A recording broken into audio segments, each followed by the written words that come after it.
galera, hoje eu vou ensinar como fazer um grupo no WhatsApp de BF, ok? Qualquer grupo, mas antes de começar o vídeo, vocês vão ter que deixar o like, se inscrever no canal, e é muito fácil, muito prático.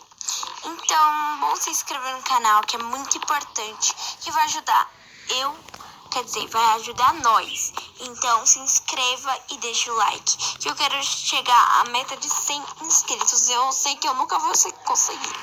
Então, bora lá pro vídeo. Primeira coisa, vocês vão ter que fechar tudo. E vou entrar no WhatsApp, galera. No WhatsApp. Bora entrar. E aí, vocês vão clicar lá nos 3 pontinhos e vão clicar na primeira opção que aparecer, que é novo grupo.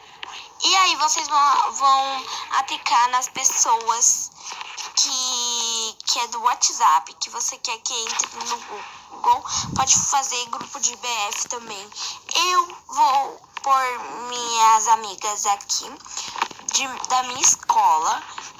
E só isso mesmo. E depois vocês vão clicar no botãozinho verde lá embaixo. Só que, gente, eu não quero criar um grupo pra mim, porque eu já tenho um criado. Então, eu não quero criar outro, porque senão minhas amigas vai estar assim, o quê? Então, gente, é muito prático, muito fácil, né? Então, esse foi o vídeo. Espero que vocês tenham gostado. Se gostou, deixa o like.